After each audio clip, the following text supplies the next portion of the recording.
Hello hi welcome to big news. నేను మీ గౌసుద్దీన్ షేక్. ఉన్నదే రాస్తా, చూసిందే చెప్తా.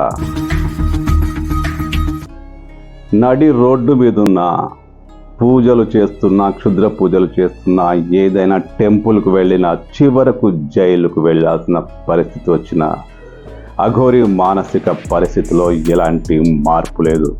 ఓ మహిళను మోసం చేసిన కేసులో తెలంగాణ పోలీసులు అఘోరి అదే అలియాస్ అల్లూరి శ్రీనివాస్ ఆడ మగ కానీ ఒక వ్యక్తి అతన్ని అరెస్టు చేసి మధ్యప్రదేశ్ యూపీ బార్డర్లో అరెస్టు చేసి హైదరాబాద్కు తీసుకొచ్చారు. మోకిలా పోలీసులు ఈ కేసును విచారిస్తున్నారు. ఈ సందర్భంగా అఘోరి తన వికృత చేష్టలను మళ్ళీ బయటపెట్టింది. తనతో పాటు వర్షిణి కూడా ఉండాల్సిందే. నన్ను జైలుకు పంపిస్తారా, పంపించుకోండి, కానీ నా భార్య నాతో ఉండాలంటూ పేచి పెట్టింది. నానా అరుపులు కేకలతో పోలీసులకు చీకాకు తెప్పించింది. మరి పోలీసులు ఏం చేస్తారు చెప్పుకోవడానికి వీల్లేదు, కానీ పోలీసులు వాళ్ళ స్టైల్లో ట్రీట్మెంట్ ఇచ్చినట్టే ఉన్నారు. సడన్గా మారిపోయింది. చట్టానికి లోబడే పని చేస్తాను, పోలీసులకు సహకారం అందిస్తాను, కోర్టులపై తనకు నమ్మకం ఉన్నట్టు ఇప్పుడు మాట మార్చింది.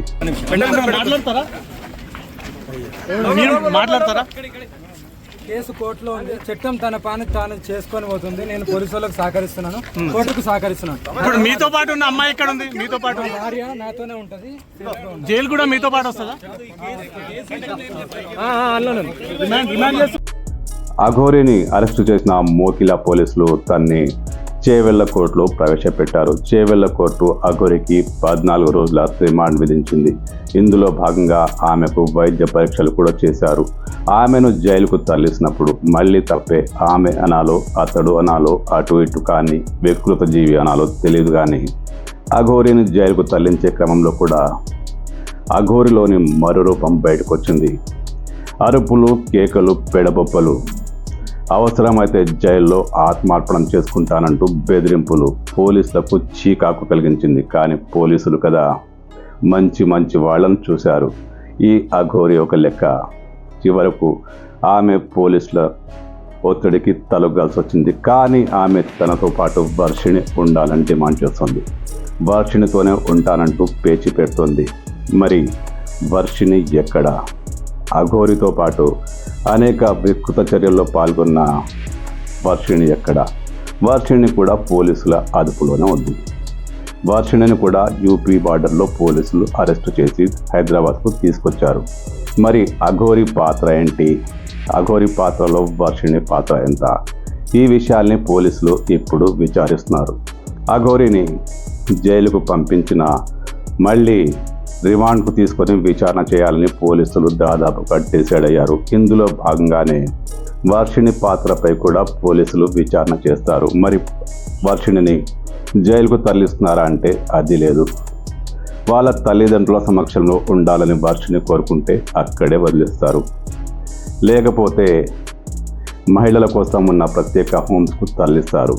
మొత్తానికి వర్షిణిని మాత్రం పోలీసులు విచారిస్తారు. అఘోరి పాత్రలో వర్షిణి పాత్ర, ఇవన్నీ ఇప్పుడు పోలీసులు నిగ్గు తేల్చే పనిలో ఉన్నారు.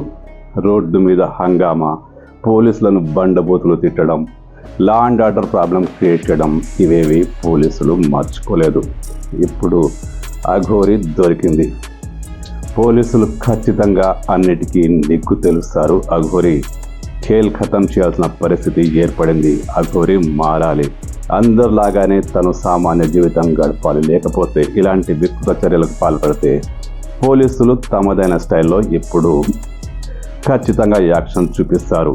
ఇప్పుడు పోలీసులు అఘోరికి సంబంధించిన పాత కేసులు ఏమైనా ఉన్నాయా, ఫిర్యాదులకు రాని అదృశ్యంగా ఉన్న కేసులు ఏమైనా బయటకు వస్తాయా, ఎవరైనా బయటకు వచ్చి అఘోరిపై ఫిర్యాదు చేస్తారా వంటి విషయాలను పరిశీలిస్తున్నారు. ఎవరైనా ముందుకొచ్చి అఘోరికి సంబంధించిన సమస్య ఉంటే, అఘోరి ద్వారా మోసానికి గురైతే ఖచ్చితంగా తమకు ఫిర్యాదు చేయాలని పోలీసులు కోరుతున్నారు.